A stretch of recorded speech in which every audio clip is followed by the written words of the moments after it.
Hi everyone, welcome to episode 27 of the Time In podcast. Today we will be taking more of a serious route in discussing mental health. We'll also be joined by a guest, a good friend of mine, Dan. Dan, would you like to say hello? Hello. The simplest of all those, but that's all okay. That's all you asked me for. Right, okay, that's fine. I'll have more interview-esque questions coming, but no, it's great for you to join us, and thank you for jumping on. And go to our co-host, Ewan. How are you? Not too bad. I really enjoy it when you do the intro because you do your spiel on Twitch in your normal accent and you go into your phone posh voice as soon as it starts. It's quite impressive how quick you switch it. I have no posh voice. Before we get into today's subject, Ewan, could you give us a little plug for Rogue Energy, please? Of course. 10% off using discount code TIMEINPODCAST. Rogue's it's a replacement for an energy drink. We'll call it a replacement for coffee. I was trying to work out how to plug it without using that because I realised I'm sitting here with a cup of coffee. Fuck it, never mind. It's a replacement for coffee. It's a replacement for energy drinks. No sugar, loads of caffeine. There's a variety, so you can get ones that are for hydration after sport. You can get ones that are specifically for working or for gaming, and then you've got extreme ones which are if you just don't want to sleep, you take that, and they all taste good. Exactly. Brilliant, mate. Thank you very much. And again, like Ewan said, 10% off all orders using code TIMEINPODCAST. A little plug for Cruiser Rum as well. Cruiser Rum is from Fife within Scotland. It's an independent small batch rum, new to the market. Very, very easy to drink. Not only great with a mixer, but works extremely well on its own because it's very, very sweet and delicate as a liquid. I love the branding of it. They've got some great deals on at the moment. I think you're talking £30 for a bottle with free shipping all over the UK. Send Ian some love and tell him that we sent you. So, Cruiser Rum. For anyone who's watching live, there you go. So, are we all good to start? Yep. Brilliant. Okay. Just as a little statement before we get into this, because this is a bit of a different twist for us, as it is quite a serious topic. All opinions made by, especially myself and Ewan, are personal views. They are not go-to. If you or anyone watching suffers from any sort of mental health illness, we always advise to seek professional help. Do not use our word as law. It's just an opinion. It's one of the main reasons as well that we've brought Dan on to discuss because he has a lot more experience within the subject. So I know that sounds really bad, Dan, but don't take anything we say as the go-to. This is all opinion-based, and again, the whole aspect of Time In is that we bring people on with more experience than us, and they give us that experience. So that's probably a statement we should have had before every episode we've ever done, except video games, really. Don't take anything seriously that we say. That's just a statement for all. But again, we're going to try keep it positive, put a spin in it. I know it's very different for us, but I felt as though it's something we really need to do, and it's something that doesn't get talked about enough, especially of men of our age. Just before we start off, it still is the highest killer in the UK for men aged between 20 and 30, which is just insane. So just stats like that can show you how scary it can be. So I just wanted to start off. Dan, do you want to give us a little bit of background, who you are, etc., and kind of a wee bit of the story, where you started off and how you ended up in Scotland, etc. Just give us a little bit of an overview. Yeah. I mean, I'm pretty bad at talking about myself. That's the thing. This isn't my strong side. My name's Dan. I live up in Scotland. I own and operate a couple of bars up here. There's not really much of a story to how I ended up here. Fell asleep on a train. I was going to move to Newcastle. Fell asleep. Dundee was the last stop. What? How many years now? 10 years later, still here. What? Where were you originally? Where was it you came from originally? Just south of London. A place called Crawley. I used to work on building sites there. Jeez, I mean, if you hadn't got off the train there, you could have ended up in the North Sea at that rate. Would have been nicer than Dundee some days. Probably. As well. What made you move to Dundee? Newcastle. Where were you at that point in your life that you said, "Fuck it, I'm moving away and let's go"? Just fancied a change. Just wanted to move a long way away. You need a fresh break sometimes. Yeah. It's not It's one of the first times I did it, but it's not the last time. Say hello to my cat. It's a For tick. anyone watching live, we have cat cam. Right. Yeah, it's not the last time I've done it. I ran away to Australia as well a few years ago. I did make it back from that one. Still not made it back from the Scotland trip yet, though. So I'm on. You're not going anywhere anytime soon. So see what we say. I mean, Already it's got. illegal, is it? Oh, true. But this is the thing. We're talking about putting a positive twist on everything here. We're getting a good cat cam for anyone watching live while we're discussing. So, we'll try. And are good for the soul. Yeah, They and are what good we're for going to the have soul. as the caption is "Bawsse on camera." Correct. You know how But, clickbait. I mean, we could have that just when Craig was presenting. Thanks. Oh. I love how we've brought on another guest that's here to bully me. To be fair, there's no even many that haven't.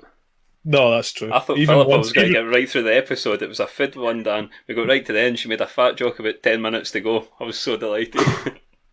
Yes. Oh, I instantly regret this. But anyway, taking a bit of a serious turn, Dan, do you want to tell us a little bit about the sort of mental health struggles you had at an early stage, kind of prior to moving up to Scotland, and what you were going through? Yeah, I mean, I've been thinking about this since you kind of first mentioned doing this to me. It's something that's quite difficult to describe the starting point to.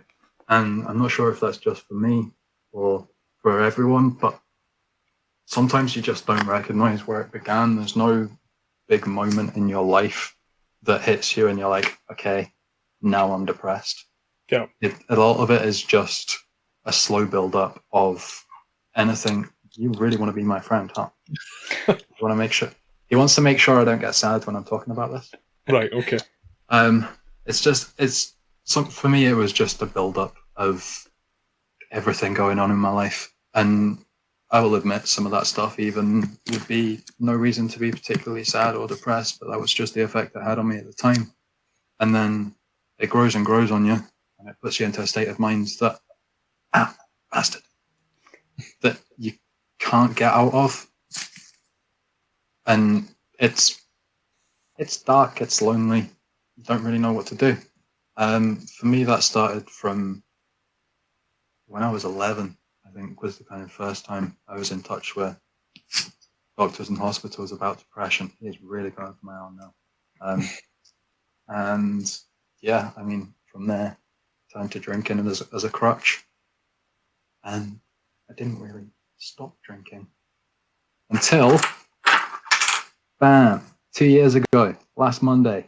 Oh, there Brilliant you go. news, mate. That's Well done, awesome. Um, How bad was the drinking, Dan? If you don't mind me prying, what was a normal day? Had you KO a cat on camera?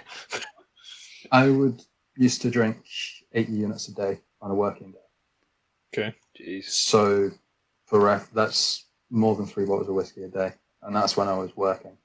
So if I went on a bender, it would be double that. That's tough going 2 on your body, days, that kind 3 of. days. I don't do anything in half measures. I like it. Well, that's certainly true. The whole thing of coming up to Scotland to not drinking's a first as well. So you're doing well. Did you find drink as a release? Was it a way to not think or remember, or what was it that drove you to drink itself? Was it? It's something a lot of people are driven to, and people are driven to it for completely different reasons. Like some people, it is just a bit of a release and relaxation. For me, it just stops my brain working so fast. It was the only thing that I found at the time that could actually slow my brain down enough that I could cope with the world as it was around me. Because I think that's a big thing that I've always struggled with, kind of with my fight with mental health, is that just I don't particularly like the state of the world, which I think is true for everyone.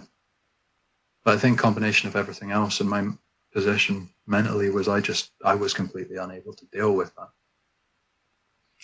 How did it then progress? Obviously, it's quite difficult, like you say, to put a time scale on it, and it's probably quite a difficult question to say how did it progress. Now, obviously, I know that you've got the likes of some injuries that you've caused yourself, if you don't mind me saying. I know we discussed this prior. It got pretty extreme. So, was the drinking the starting point, or how did it sort of work? No, so I landed in hospital before all the drinking started, and the drinking was, like I said, a way to kind of slow myself down, forget a little bit about it all. I don't know. That's really hard to answer. I really can't work out like exactly how I got to that place.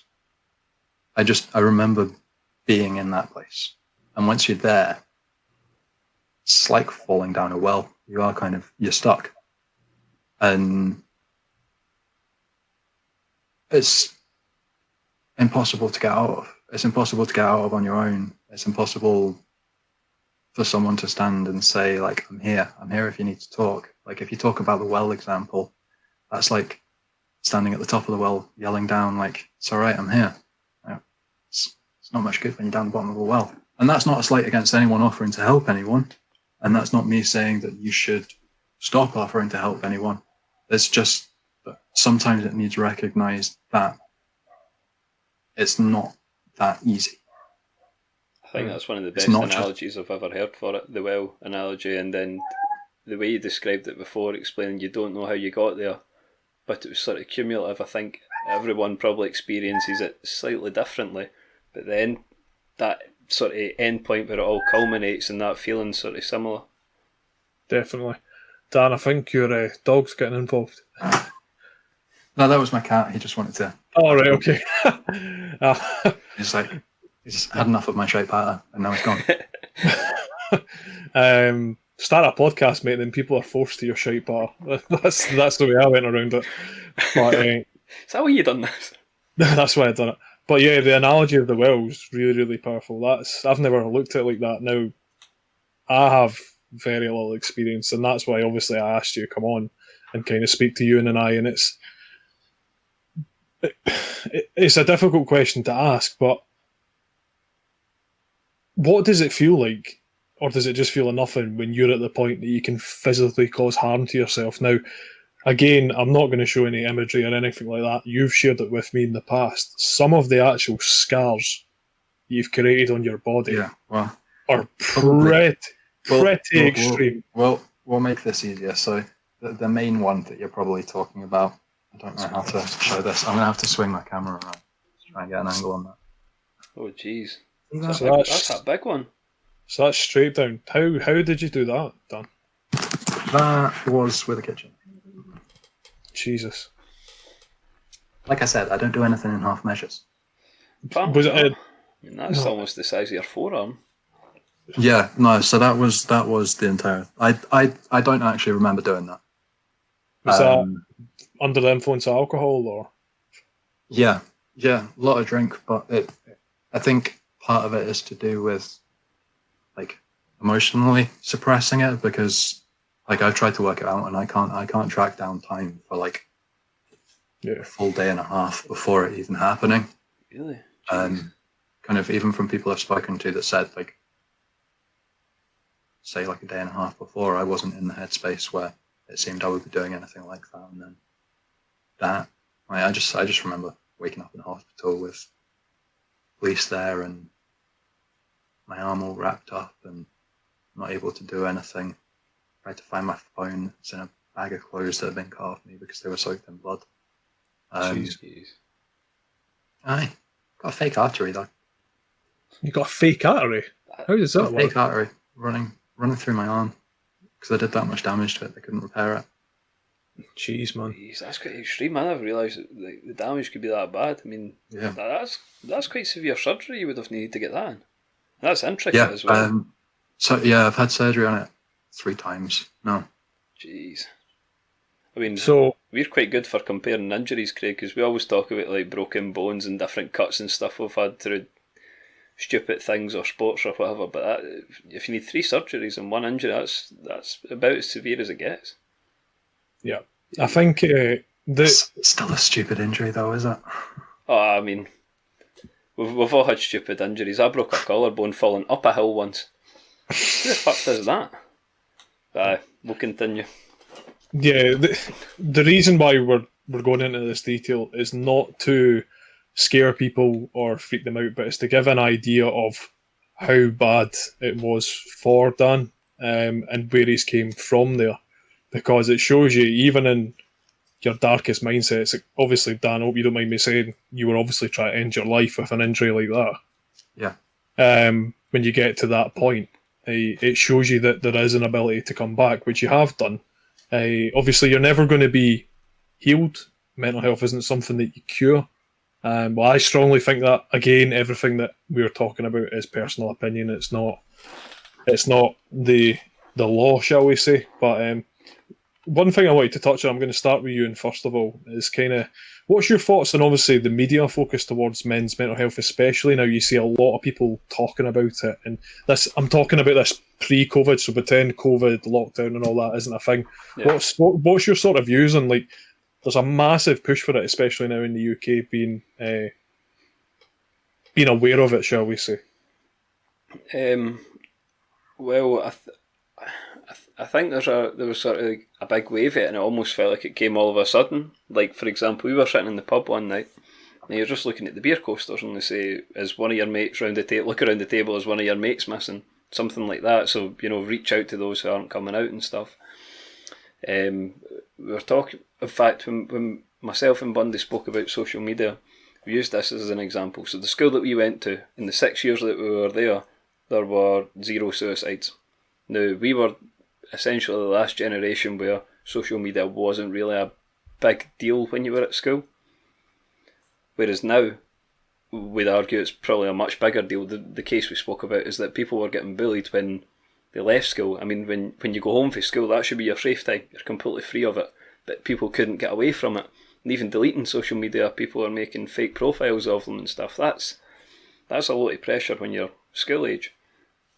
And I mean, now since we've left, if you look at the most recent 6 years, there's been, I think it's double digits in suicide. And I think, although media is good in bringing attention to it and raising awareness, it's still, it's not a taboo subject, but it's getting there, and I think social media's probably had a big impact on it. I think that's pretty fair to say. Dan, what's your sort of thoughts on, obviously, the attention it gets now within the media?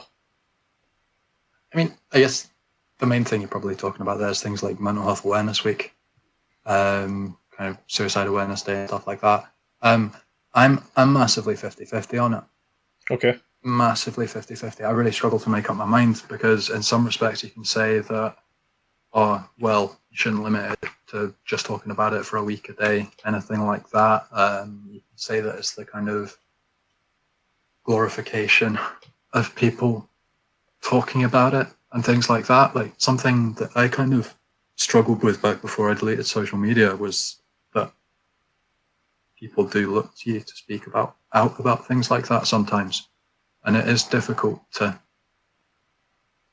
fully get the full breadth of it into words. Like, you're not trying to empower what was done or how you were feeling, why or anything like that. You just, and it's not just about, I don't know, I'm really struggling with my words on this one. No, you're fine, don't worry. I think it's so much broader topic than people are necessarily aware of. And like, a week's not enough to talk about that, because you'll see all the posts all over social media for a week, which is fantastic. People talking about it is great. And then it will drop off the face of the earth again for another year. Yeah. Which is like that 51 other weeks of the year when everyone's not talking about it, when you've not got every single person posting on social media saying, oh, I'm here to talk. Because in that 1 week, you will have a lot of people saying, I'm here to talk. And I guarantee you there will be a certain number of people that see that and they're like, yeah, I'll talk to them. There's 51 other weeks in the year, but they don't have that. They don't see that. It's very true. What were you going to say? Oh, sorry, Dan. Sorry, go Dan. No, you're good. The awareness side of it is really good as well, though. Like, it's good to talk about these things. Like, it doesn't necessarily need to be a positive spin, a negative spin, anything like that. It's just talking about it. Like, for me, kind of, obviously, put it out on social media, kind of addressing blah, blah, blah, blah, blah, things like that a while ago. But for me, kind of before this very small group of close friends I had spoken to about it, it was just something we spoke about. And sometimes it doesn't need to be any more than that, because the more stigma that can be attached to it, making it a bigger deal and leading cause of death for 20 to 30-year-olds and things like that, the more pressure that is put onto a single topic, the harder it is to open it up. Becomes I know that's a lot of, I know that's a lot of like 6 different directions on talking about one little thing. That's how my mind works. No. That's why I tend to drink. It just goes. But it's true for a subject like this. It's like, it's not a linear diagram where you can go step by step. This is a spider diagram or an exploded diagram, if you know what I mean. It's completely different. And then, as you said there, it's hard to address because, again, like you say, it's different for everyone. And then hearing you try and describe that feeling there reminded me of a quote I wish I knew who'd said it. They said, that feeling, try to describe it as like describing a colour that nobody's seen before. It's really hard to get the extent of it 100%. explained into words. Although, on that topic, describe a colour you have seen before. Don't do It's that. really bright and it hurts your eyes when you go too close to the screen looking at it. White. It's There you white, go. not a shade, though. It's white, Oh, I technically. didn't, let's not do this shite. I'm not doing this again. White's a shade, absence of all. No, but yeah, no, you're completely right. Like, it's just so difficult to put into words. And when it's so difficult to put into words for yourself to explain it, how can you put it into words for someone else? I think that's why people associate so much with. If you look at people who do speak about it, you've got, like, for example, see if you look at Tyson Fury and the way he explains it, that will probably resonate with some people in a similar position, whereas there could be others with the same illness at the same stage of their life even, and the way he words it or the way he puts it, they'll be able to relate to it and that they know part of it, but the way he describes it might not sit well with those people. And then I think that's why you need as many people talking about it as possible, because it's not even something you can categorise. It's just the way someone explains it or talks about it might resonate with some people more than others. Yeah, I couldn't agree more. Like that analogy, I've never thought of it like that, but it makes so much sense. How can you explain something you don't understand yourself? That's mad, but crazy. We're just going to take a short break there to turn to this week's streamer feature. So, this week's streamer feature, would you like to introduce yourself? Yeah, absolutely. My name's Mike or Michael. I go by Bawsse, Bawsse. It's kind of a weird spelling for it, but I'm happy to be here, and thanks for having me. No worries at all. It's good to have you. First of all, where can people find your stream? Typically it's over on twitch.tv/Bawsse, Bawsse. But I also try to put in little clips, Twitter, Instagram. I think we've got a very small YouTube channel that's in its kind of infancy, so I wouldn't necessarily, kind of push people that way. If you want to say hey, the easiest way is to catch me on Twitch. Brilliant, man. Big question. Why did you start streaming?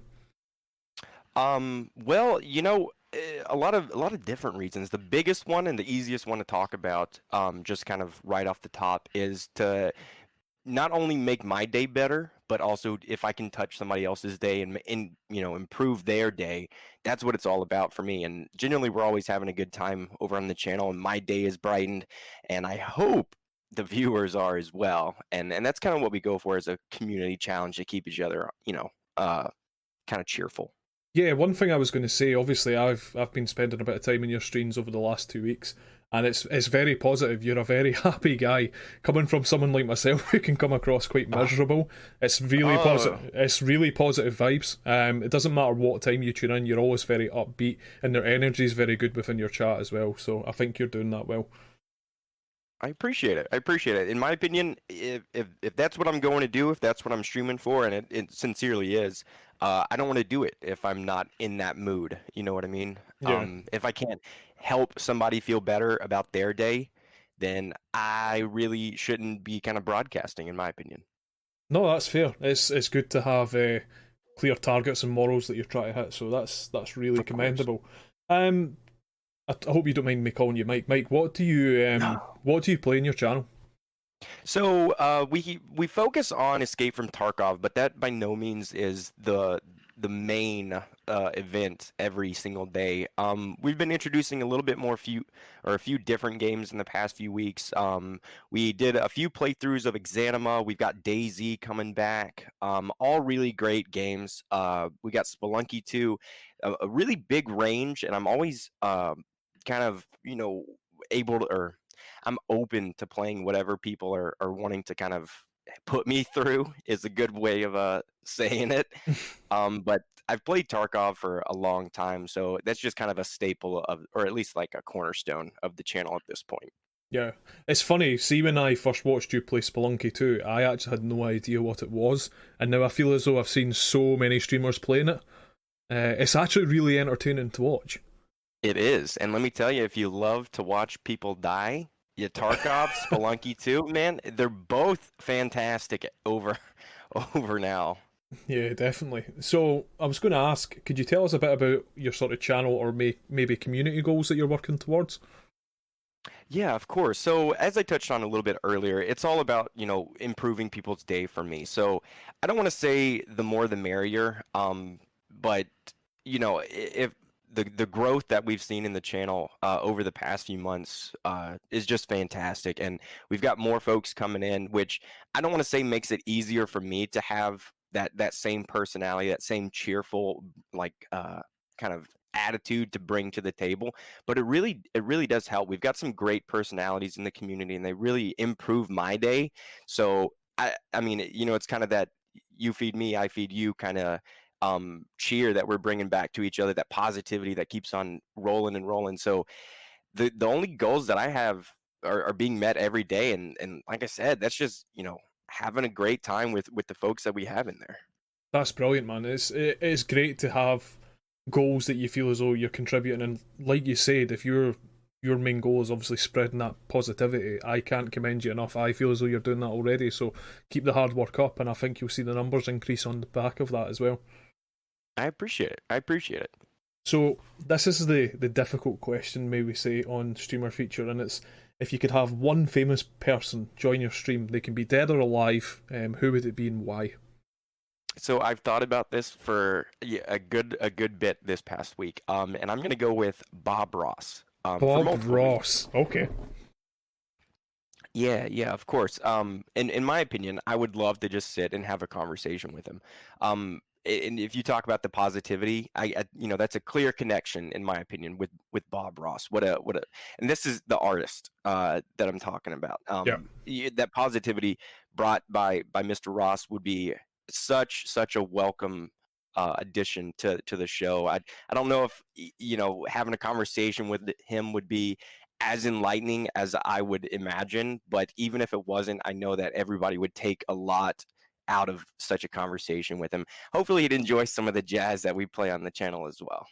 Yeah, definitely. I know this is kind of off the cuff and I'm throwing you a curveball here. What do you think you and Bob Ross would play? Surely it'd need to be something creative. I would honestly love to just sit down and talk with him. Maybe we could do another Hot Ones episode. I'd hate to put him through that though. But anything. Spelunky 2, I would love to see if we could get not necessarily tilt Bob Ross. I would love to see how he approaches some of the mind and gut wrenching situations, because I just about lose it on that game sometimes. Well, that's a strange one. I haven't had anyone say Bob Ross, but no, I think that's surprising to me. I thought it'd be really good. No, I think that is actually a good answer. Final one. Where can people find you? Plug away all your socials. Like we said, this episode that you're included on from the Toyman podcast will have all your social links within it also.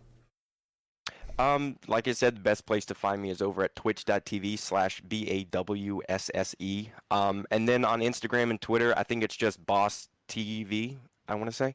But like you said, the links will be a little bit more accurate if I'm incorrect. But other than that, everyone's always welcome to come by, stop in. There's no worries whatsoever if you're popping in and popping out. I don't want you guys to think that there's anything wrong with just coming and saying hello. Hey, I hope you have a good morning. I hope you have a good evening, because there's no problem with that whatsoever to me. So everyone's welcome as long as we have that positivity. And please, come say hey. Awesome, man. Brilliant interview. Make sure to check Bawsse out, and all the links will be in this episode. Thanks very much. So that was this week's streamer feature. Continuing on, I hope you don't mind, Dan. I know obviously we're trying to gain a bit of experience from yourself. I just wanted to touch on a little story from myself that actually kind of impacts you as well. And it's just, obviously you've talked a lot about there is real no understanding of how it feels, etc. You can't really put a timeline on things because your head's so scrambled. But one of the biggest things from my experience, which is not nearly as much as yourself, is that I didn't understand it whatsoever. So when I say I didn't understand it, when someone came to me and said, Craig, I'm just not feeling right up here, and I'm quite an impatient guy as a person, I was like, get a grip, come on. And how this came into play was actually at work. And I used to manage a small team of people. You're talking about 20 plus. And quite a few times people came up to me surprisingly, and it was like, I'm just not feeling great, I can't come into work, etc. And I was really, really straight to the wall, just saying, look, get a grip of yourself, get in here. And I showed no sympathy, no remorse. And Ewan and I, the gentleman who I'm going to talk about was actually one of my closest friends and was also a good friend of Ewan's. And he worked alongside us. And he was a really upbeat guy when he was in groups. Always very, very strange in regards to, he had some weird tendencies. He used to be quite extravagant with flamboyant hair, crazy piercings and stuff, which is totally cool. But you could tell there was something not quite right. And for me, I was his best friend, and everyone else picked up on it except myself. Even, for example, we used to play football. You could probably touch on some of the times you would notice stuff at football. And be like, so his name was Ricky, and you'd be like, it's just not right. Do you know what I mean? So he took 3 attempts on his life. First of all, he overdosed with paracetamol, and I don't know why I still didn't take it seriously. I was just like, come on, mate, get a grip of yourself. And I used to believe a lot of it was related to that he worked a night shift. And he lived quite an isolated life. And I thought a lot of it was linked with that. But again, I still didn't fully understand it. And then he attempted to hang himself. That also didn't go to plan. And still, because of my lack of knowledge and understanding, I just thought, come on, get a grip of yourself. Let's get moving. Let's get on with it. And I'll never forget the last conversation I had with him, and it was my birthday, and we planned it all. We were having a big summer party, and because he stayed quite a far away, I says, "Look, I've set up the spare room for you. You're staying," and he was so up for it, like you would not believe. He's like, "Yeah, can't wait. I'll be there." And I hadn't heard from him for a few days, and I was like, "Mate, what's happening?" And it came to the day of my birthday, and everybody was there, and I was like, "Where are you? What's going on?" And I was messaging him, and I was like, mate, go and let me know, because there's other people that could stay in the room, etc. And he said, I'm just not up for it. And I was, me being me, people who know me, I'm very brash. And I was like, mate, this is shit. Just get a grip. And then not long after that, he took his own life and left a journal.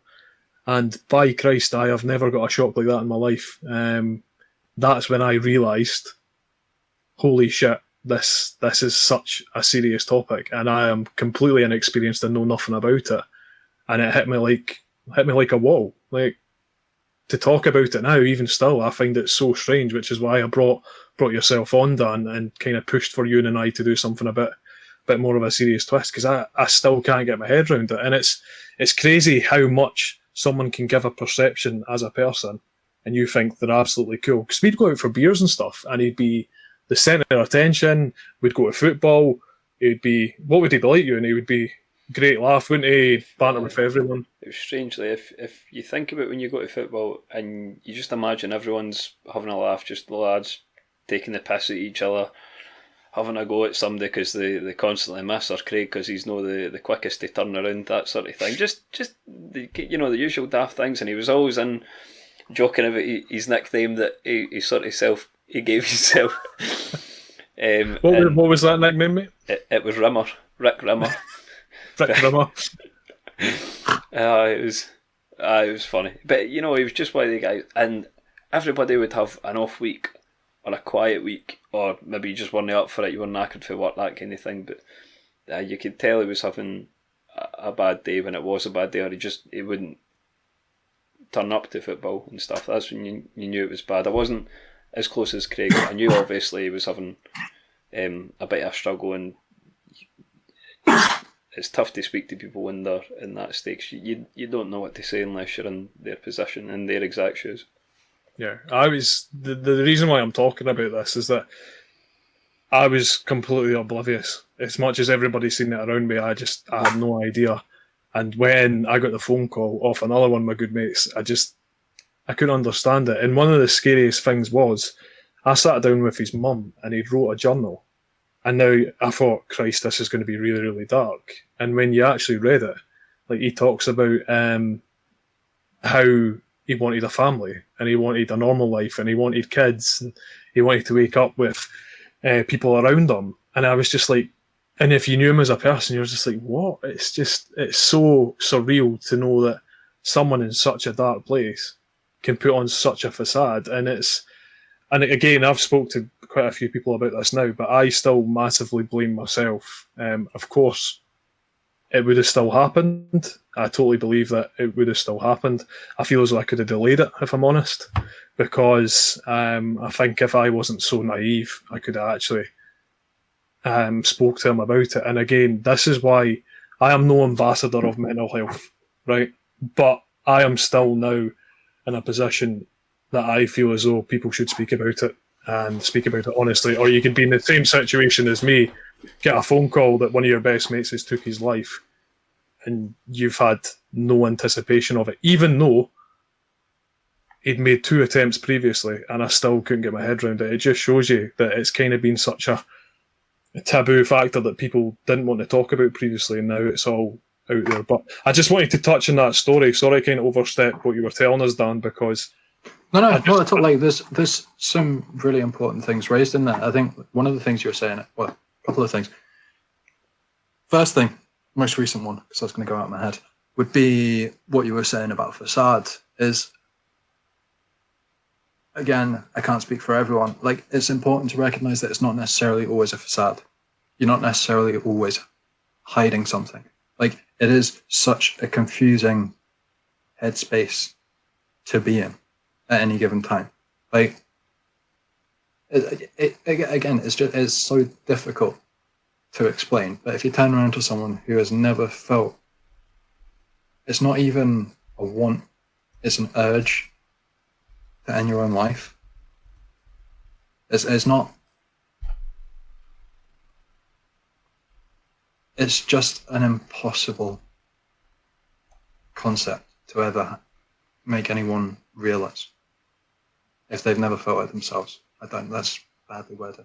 But it's not necessarily a facade, because this is such a bizarre and outlandish feeling that you don't know how to express it. You're not going to turn around to someone and say, like, oh, here, like, am I all right? Because you know the answer to that. You just don't know what to do. Like, yeah, I've felt it. I can't put it into words. How are we supposed to explain that to other people? How is someone else? It's not fair to put it on someone else. How are they supposed to recognize something in you that you can't even convey? I know what you mean. Eventually, it's just that there is a lot of people beat themselves up afterwards, and I just don't think that should ever be the case. And like, the idea of it really distresses me. Like, I have people in my life that I love to bits. Like, my girlfriend, I absolutely adore my girlfriend. She is hands down the best person I have ever met in my life. Except me. You're a terrible human being. Thanks, mate. Oh, good. I got you. But it doesn't mean that there's not times where that urge still hasn't overtaken me. And that's not a slight against her. That's not a slight against any single, and like, single group of people in my life saying that you've not done enough. I'm hiding. Sometimes it just comes over. Again, it's different for everyone. I just think it's important to recognize that people shouldn't blame themselves for something that's not even in the individual's control. Mm-hmm. Like, so you get hungry, you eat. It's an impulse. Do you not think it's crazy how vast it can be and how it affects people? So for me, it's came out of a lack of knowledge and I've lost a mate. And I can't ever bring that back and it will haunt me for the rest of my life. That's just what it is, right?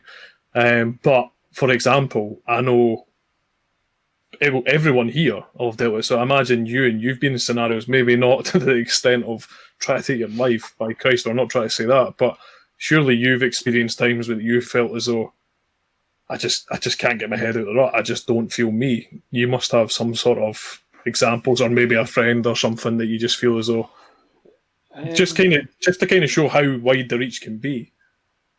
Well, to be honest, my experience of it's been quite sheltered. I mean, obviously the case you spoke about earlier with Ricky, but I've never really got to that stage myself. I don't think nothing that extreme. I mean, you get stressed, you get pissed off, you get sad because things have happened largely out with your control, that sort of thing. I know that I don't know if I ever told you this, Craig. My papa actually took his own life. Now this was when I was 3 or 4, so I still don't. I didn't really know much about it until relatively recently, sort of past 5-6 years, because nobody told me. And then when it started coming out more, than my family told me about it. So that's probably been the closest experience to me. Jeez. It's just, like I said, I'm not trying to pry to get horrible stories. It's just to kind of show that it can come in so many different forms as well. And what I was going to kind of move on to and allow you guys to speak a bit more, because I've spoke quite a lot so far, is that let's look at current time. What the fuck is lockdown and COVID, as an example, doing to people's mental health? Like, what's your sort of thoughts and opinions on that? Take the floor. Do you want to go, or will I, Dan? That is all you, my friend, all you. Well, obviously, I can only speak from my own perspective, really, but I think the people who have took advantage of it will maybe feel better. So people who are maybe less stressed because they're not having to go into the workplace, maybe they're getting more fitness because the home fitness thing sort of took off. The lack of contact has got to be something that's just dragging a lot of people down. I mean, I feel it a bit myself, but not as much as I know a lot of people will, because there'll be people who are staying completely themselves, completely isolated from family, friends, and I'd imagine that would drive you up the walls a bit. I mean, working from home, being stuck in the same room for like 10 hours a day is pretty sickening. So imagine spending, your life in that room for almost, it's probably not going to be far off a year if we're being honest, looking at how it's going. I think there's been pros and cons, as I say. It's probably been bad for more people than it has been good, but it's a balance. What about you, Dan? What's your sort of thoughts? Yeah. Right. You work in the hospitality trade. Yeah. I'm in hospitality, so I could probably get stuck into talking about this for hours. And I regularly do with a massive different breadth of people. I don't know if it's the case worldwide, nationwide, whichever scale you want to look at, but from what I see, the only outlook on it is negative. Any of the restrictions, anything like that put in place, all of it is the bad side of it. And I'm not saying that I support any of the decisions, some of the decisions, whatever, that have been made. But I think at the end of the day, it's also always got to be in the front of people's minds that this is being done to save lives. True. Like, it's not restricting our liberties because they want to introduce a big brother state. This is something we have never had to deal with before, and we don't know how to deal with. you're going to try everything. You're going to try stupid things, and everyone's going to tell you they're stupid. You're still going to try them anyway, because you've got to try and save people's lives. Like, if I walked in to your room right now with a gun in my mouth and said, I'm going to shoot myself, you'd stop me. Yeah, you're a bit of a pain in the arse. No, of course I would. Of course I would. That's cunt. Fair. Right. This is why we spend as little time together as possible, Craig. That's nothing not to very do.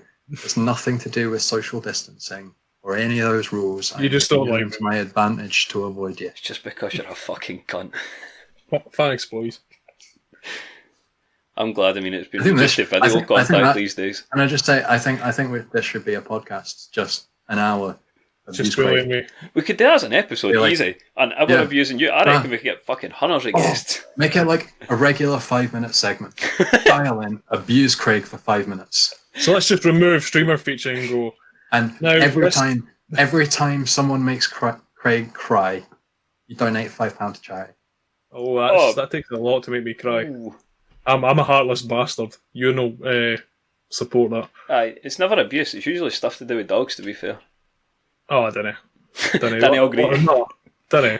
Oh, what's the movie? What's it? Marley and Me. It's not iRobot. What is it? Just, I Am Legend. That's it. Just stop it. You're a nasty man. fairness, Marley and Me is a heartbreaking film. Of course it is. Yeah, actually, right. Street Cat Named Bob. You watched that? No. Never heard of it. Amazon Prime. Oh, I mean, actually, as well, to be fair, this is vaguely relevant to what we're talking about as well, instead of going on a complete tangent. Street Cat Named Bob, it is based off books written by a homeless guy, and it's basically how his street cat that he found saved his life. The film's on Amazon Prime. Tell you what, it's actually good. I'll give that a watch for like, sure. It's like as in like it's a good film. It's a good portrayal of the whole thing. Because again, like coming back to what I was saying before, it's so hard to explain it, and this is something that you find in media. Like, it's difficult to portray. Again, like I can't explain it. How is a movie director or a scriptwriter who's never felt that way? How are they going to get across? How is an actor who's not felt that way going to get that to come across? Street Cat Named Bob actually deals really well with kind of some of those things in it. And it's like the kind of media attention's great, but sometimes it's misdirected.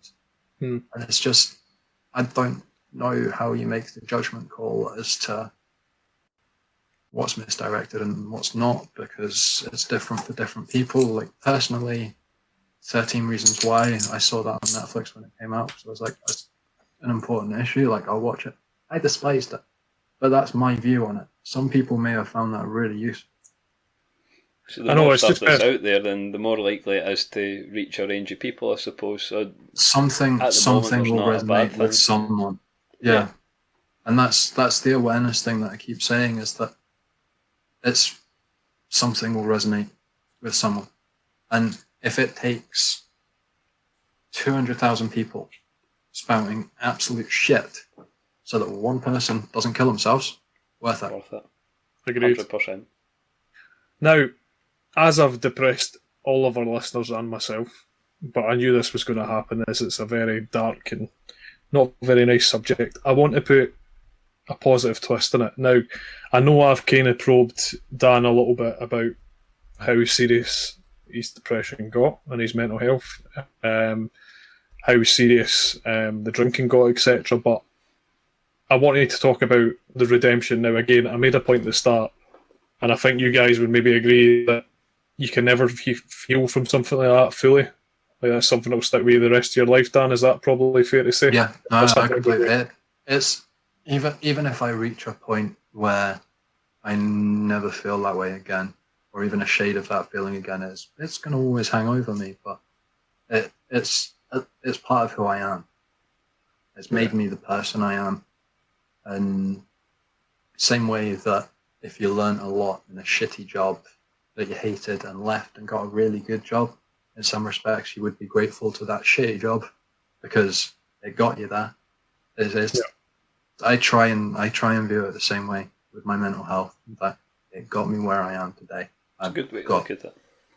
Well, Yeah. here's the twist. Now, some points, like I said, Dan will not mind me saying, he owns a fantastic flat in Dundee City. It's absolutely gorgeous. He's got two mental yet amazing pets, which is the cat and dog. We touched on this before the actual live episode, but I think we'll all agree that animals make a massive impact on your sort of happiness levels, and they kind of occupy you, not distract you, but they're definitely a healer. Is that something you would agree with? Or Animals are good for the soul. yeah, Can I tell you a quick story? go on then. Tangential, of course. That's fine. I'm allergic to almost every kind of animal. You've no idea. It's because you have no heart, mate. Anyway. Well, that turtles. Sorry. I know, turtles are probably good. I was saying that I got attacked by one once. Went to a relative's house. I went to your last. I went to a relative's house, and they've got. This is a separate story as well. They'll be quick, I promise. And they had hundreds of animals. They had from horses down to mice. They had snakes. They had turtles and stuff. Turtles, tortoise. What's the small one? Terrapins are the ones that are in water, and tortoises are the ones that are on land. Well, they put it on the floor, and they were like, "Oh, I didn't mind them." And in my head, I'm basing this largely off cartoons. If I'm being honest, I thought turtles slow. This thing made a fucking sprint over about a foot, bit me. Holy fuck! I've never felt a bite like this. And then it started going for the dogs. I was like, what the fuck is this guy's problem? And it was agonising. So, second story that was bad about animals. At one point, one of my aunties had 5 cats, and then she was looking after somebody's puppies. I stayed on the couch because they were nipping me, and I was panicking. I was freaking the fuck out at this. And then when I wasn't paying attention, I had a kind of hoodie on, and the cat walked up and like it put its paw on me, but its claws got stuck, and it tried to pull away, and it got stuck with the thread. So I was panicking, trying to run away with one of its legs. And I was freaking out because there was a cat attached to my jumper, spazzing it. So I just took my jumper off and ran away. Fucking scarred for life. And when I clap a cat, my eyes go like fucking tennis balls. Right. And no cats for you. I think we should get you a really nice fluffy jumper that you can take for walks.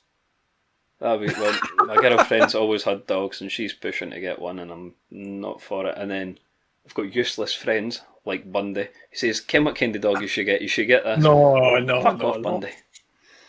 How about a really well-trained fish?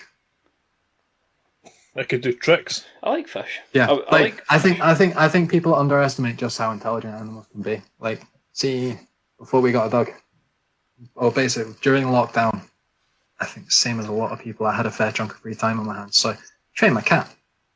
Like, my cat has better recall than a lot of dogs. I can do that. He can sit. He can give me high fives. He will lie down. He's like, it's not bad going for a cat. I've never heard that cat that listens to any instructions. Pretty sure, I was like, if I can teach the cat to do this, can we please get a dog? Could we maybe send Bundy to you for a few weeks, see if you can get him to do some streaming? You could train him for us. You could toilet train him for a start. I've heard there's been some bad stories about that. Keep the Pringles out his reach, Dan. That's all we'll say. But just throw some puppy pads down and leave him to it.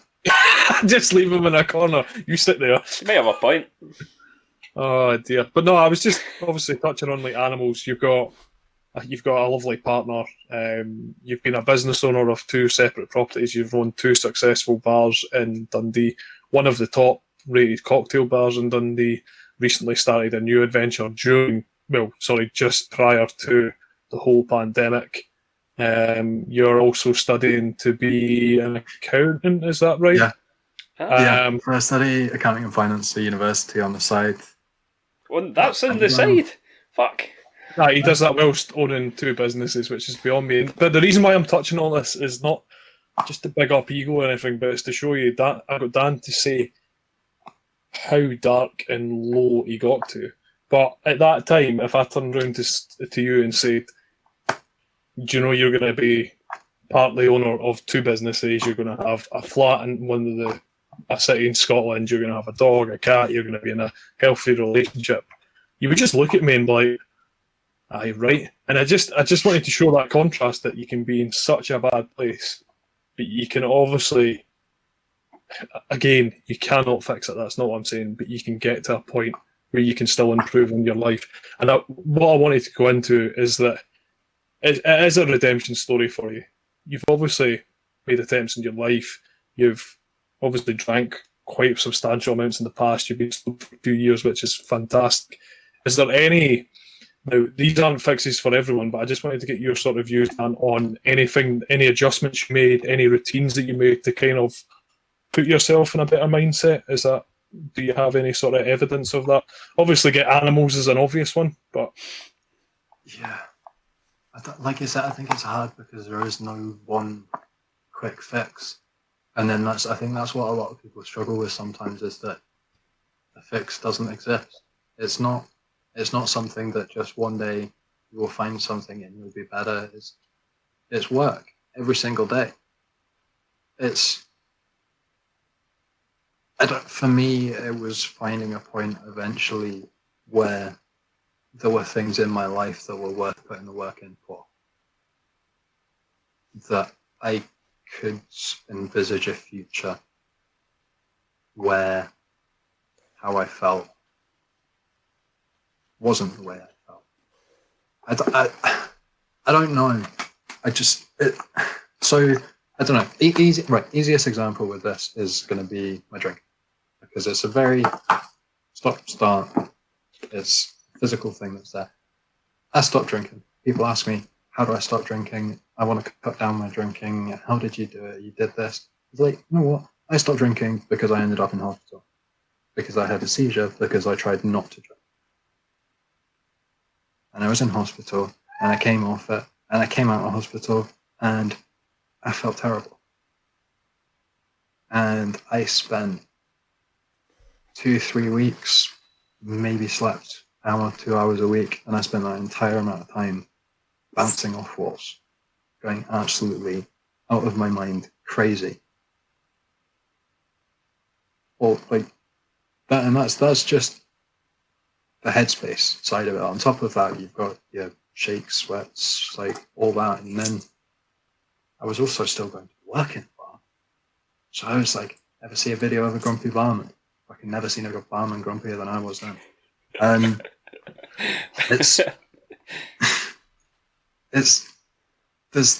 There's not a fix. One day I made a choice because I got to that point, and you can't help someone else get to that point. I had people who told me I needed to slow down, take it easy, you drink too much. What the fuck's that bottle of whiskey doing in your shower? It's 6 a.m. Have you already started drinking? And you're still out from 3 days ago? Like, it has to come from inside you, and it's just, I don't know how to help other people find that. I got lucky and I found it. And for me, talking about it a lot of the time is just about letting people know that it can happen. You can find whatever it is. It could be external for someone else. Like, it could be internal, it could be anything, but it's like, it can happen. It's not as hopeless as the world can feel. well, that's... Sorry. On you go, Ewan. No, Ewan, you're alright. So would you say, rather than making like the smaller things, so for example, for you it would have been like stopping drinking, so you could have got people that would have helped you stop drinking, but presumably if that drive in your head wasn't there would have been another crutch that would have took the drink's place, for example. And so it's that drive, that I keep using the word drive, but I think it's that motivation that is like, what pulls you through. Yeah, I mean, it was an addiction at the end of the day, and it still is an addiction. I still think about it. It's probably locked down in this whole hospitality crippling. What was it? One of the sides I draw from that is it's been impossible for me to go out and get a drink even if I wanted to. Like there were points before I stopped drinking that I'd had to go to the doctors and stuff like that with various issues, and they'd put me on medication that made me throw up when I drank. And it's supposed to like train you into not drinking, but I still drank anyway. I just threw up, and then I just stopped taking them and carried on drinking. I wish I could help people find what it is, or I wish I could explain any.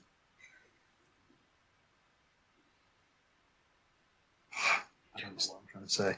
No, but It's, no, so, I think another analogy. I used the well one. See, if you drown it, and your first instinct is to like claw your way to the surface, and you see that like the problem a lot of the times with this stuff is that people who are that deep underwater, they can't see which way they're clawing. Same thing.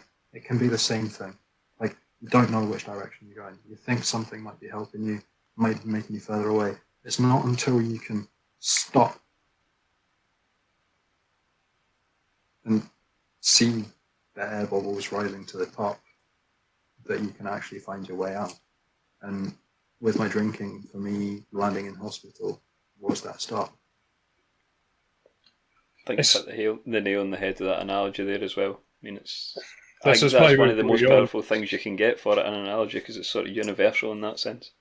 Yeah, and it's you guys were touching on like how different forms of awareness affects different people. So with the example of TV shows, for me, like I proposed to bring you on, Dan, because I find your story really powerful. Because when I first met you, I thought really upbeat guy, really nice, successful businessman, similar ages to myself, and then you told me about this whole other side, and I think the most powerful thing that you can portray from what I get from it, like I said, it might be different for someone else, but it gives me hope that you could be so shit drinking the levels you were, doing the harm that you caused yourself, etc. But now I can look at you and go, but he's managed to get to that point, so why can't I, etc. Obviously, I've never been to that point, and touch wood, I never will be, and I hope no one is.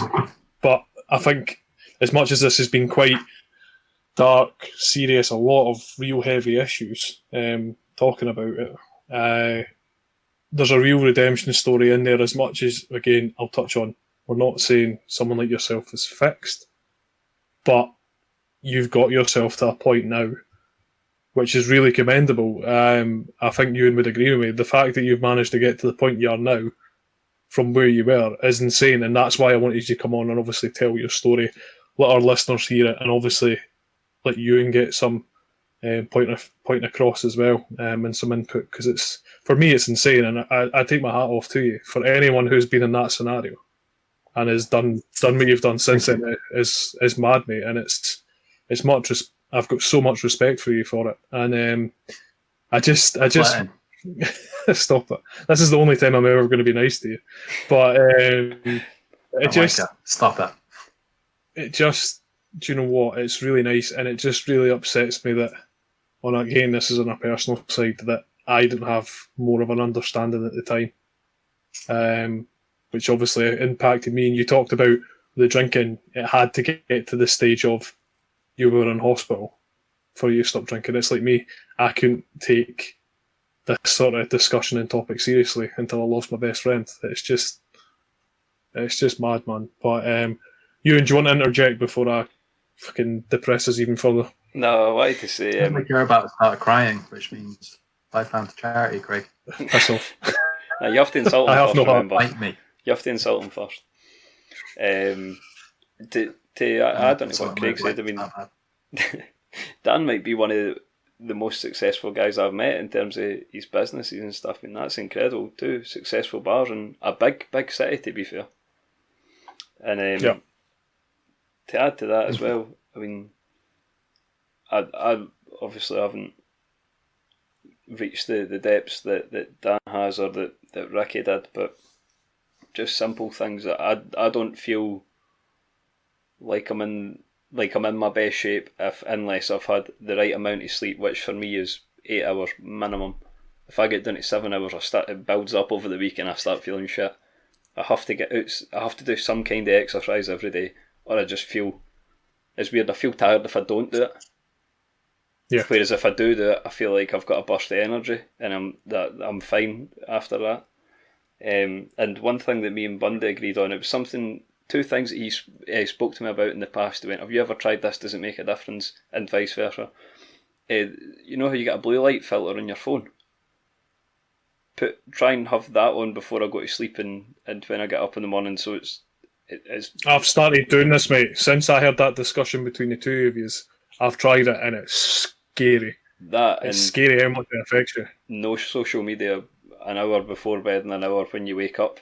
And I would say scrap it altogether, but you know what? If you need it for work or something, fuck, it's unavoidable in some cases, and it's that prevalent. It's fucking hard to get away from it, regardless. Just sleep and exercise I've found to be quite important to keep myself okay and doing something I enjoy, making sure I take time off work. But it was when you said about Ricky, maybe it was because he was night shift, so it was his sleep, for example. Could have been a factor, you don't know. As Dan says, it could be a cumulative thing. In fact, one thing that Dan said that kind of resonated with me, it's like, if you think it like a pyramid but upside down, it could be cumulative in terms of getting to that low point, but all the same, when you're getting better, it's not just a quick fix, it's that cumulative process of getting yourself back to it. Yeah. But, can I ask Dan that question before we go? Of course you can, mate. Go for it, because I've got a wee question to end on as well. It might be the same one as you, but we'll wait and see. Is it the pub? It's the pub. Oh, you go for it. You go for it, that. man. We're in unison for a change. What's going on here? It's almost like you're getting professional. Go for it, mate.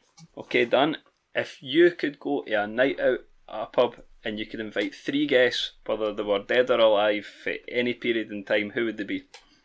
Mocktails only, though, Dan. I was going to say, it sounds like the start of a really bad joke. Like, alcoholic took 3 friends to a bar. Did he take a drug dealer, a rich guy, and I'll think of a third one that goes with that. Yeah, Craig mentioned this to me earlier, and I was trying to think about it. Right, Robert Jordan, who's an author that wrote, it's a series called The Wheel of Time, which makes Game of Thrones kind of look like a children's short story series. That kind of thing. Wow. Okay. Maybe slightly less sex in it, but like that kind of fantasy novel series, really long, really in depth. Turns out the guy's like Robert Jordan's just his pseudonym, and he's actually some pure nuts author he did like historical fiction, wrote some of the Conan Barbarian books, dance critic, like just mad stuff. He died just before he finished the Wheel of Time series, so I can love to talk to that brain. That'd be cool. I would love to talk to that mind. Similarly, Brandy picked George R.R. Martin because he says he really wanted to understand his thinking about how he wrote something. So he's thinking about it for writers. It's that similar kind of group of George R. Martin, Robert Jordan, J.R.R. Tolkien, like those kind of authors where they've not just written a book, they've made an entire world. Like what J.R.R. Tolkien like fucking made up 6 languages. I know. That's insane. When you talk about strategic thinking, that's a different ballgame. Like people are actually fluent in languages that there's fucking 300, 400 words of in his book. Like, mad. Second one, Neil Gaiman. Again, author. Oh, really? So, American Gods, people might be more familiar with it because it's a TV series on Netflix at the minute. That's my favorite book. That's written by him. And then The Sandman is my favorite series of graphic novels, which is also written by him. Again, just the mind. Like, just want to talk to that mind. Mm-hmm. And that's a good call. He read Lord of the Rings when he was 6 and stuff like that. And I'm like, I read Lord of the Rings when I was 6. Maybe we can be friends. That's what goes through my mind. You read that when you were 6? I started reading. I can't read now. I was thinking, I was telling Craig, the only book I've finished off my own back, like not forced to read by school, was Captain Underpants. I still love it. Love it. Fucking good book. What about number 3? Number three I got really stuck on. Right? 3, I had 3 that I was stuck at, right? Not to be a sappy bastard, and she's not going to hear this anyway. Jess, my girlfriend, because she is just fantastic to talk to. Also, can carry a conversation like no one's business. Oh my word! Like she is on. See if she if we're in a group or something like that, or not anymore. But if we're talking to people and she sees that something in my head's not there and I can't hold a conversation, she can make it seem like I'm not even struggling. And I don't know how she does it. It's not podcast by any chance. It's not like she talks a ridiculous amount or anything like that, or just verbal diarrhea and blood. So she makes it seem like everyone is engaged in the conversation equally. That's she's just good skill to have. It's a hard skill. Plus I love her to bits. She's just fantastic to be around. That's then nice. Beethoven. Oh, you're not getting full. Oh no, you need to pick 3. Oh wait, sorry. We'll send you the clip where you say your girlfriend, and we'll keep that separately, and then we'll make the real version where you say Beethoven, and that's what we'll publish, okay. And that keeps you in the good books. I've got you, man. That works. I like that. Yeah, I mean, I want to talk to him. Well, not talk to him. Write notes. Here, I don't want him at my dinner party because I can write notes to him. Write letters would be the same. But I do want to find out what works for the deaf guy who composes music. He's not invited because he can't hear anything that's going on. Third one, Alan Moore. Again, writer. Graphic novels though. V for Vendetta, Dark Knight Rises, shit like that. Thought I recognised the name. I was trying to work out who it was. Basically, all of Killing Joke, all the most phenomenal graphic novels you have read were probably written by him. He is unbelievable. We done a previous episode 20, with a friend of mine called Daryl, and he spoke heavily about his writing and how it was his favourite writer, etc., and favourite comic book, etc. So, yeah. It's quite interesting you've picked 3 creative people as well. 3 really creative writers, really genius minds, and especially in that kind of area. It's quite interesting. Because normally people go for scattergun and try and catch different areas, like we did. I just want to talk to those minds. And you're stuck with me and Ewan. I know. I mean, Ewan's good chat. It's something fresh. I phone you up, or you phone me up, and it's like, what's happening? Not much, man. Fucking same thing every time, Craig. Nothing. What are you saying to it? Nothing. Fuck all. Shut up, Craig. If you want to keep it lively. Exercise, you fat fuck. Oh, there we go. Did they ever send you the videos of when he went exercising? No, that's enough. Right, I need to tell them the story because it was the highlight of my week that week. I was having a bad week and that was good. So, Craig sent me a video. He says, I'm going to document it. He went, so I can keep some accountability for myself. I was like, that's smart. He went, and then you can see progress because sometimes you don't notice the difference if it's your own body, because you're seeing it every day. So he took a video. He was like, this is me starting my run, blah, blah, blah. He sent it to me. I was like, that's a good start. So the video was about 2 minutes long. And I think it was about 10 minutes later he sent me another video and he was hanging onto a bus stop. It's not going to go well, this. And he could barely breathe. He was bright red. It was soaking. I think it was raining, to be fair. But fair play to him. It was good crack sending that. It's like, the memes you're getting there, like how it started, how it's going. Oh. And that fits in perfectly with mental health. Thanks for that, mate. But no, on a serious note, again, any points raised by myself or Ewan or even Dan to some extent, none of these are professional statements. They are views and opinions. The reason, again, we brought on Dan was to get more experience. But again, if you have any feelings that we might have discussed or might know of anyone, seek professional help. Don't go by the words of the Time In podcast. for any advice in life, do not go by the words of the Time In podcast. But firstly, from me, Dan, it's been an absolute pleasure having you, mate. Thank you for sharing your story. I know that couldn't have been easy, but we really appreciate you putting it out there. Ewan, do you have anything to close on? No, I mean, thanks again, Dan. That's been perfect having you on. It's gave me a different view on some of it, and it was just simple things like the analogies you used, the way you worded it, the way you're so open about it. I think we need more people like you that are quite eloquent and quite good at describing things in certain ways. But I know you said your ideas go over the place, but the way you need to get that holistic view and then pull it together into analogy. That's tough to do. And hearing that's changed my perspective on it, so it can only be a good thing. And based on Dan's sense of humour, we absolutely need to get a community night when we're doing something like Quiplash. We've got to try and get all the guests we've had, all the streamer features we've had into a game. It's dark humour, it's right up your street, Dan. Sounds good. Thanks for having me. Mad. But that's been episode 27 of the Time In podcast. Thanks for joining us. Cheers. See ya.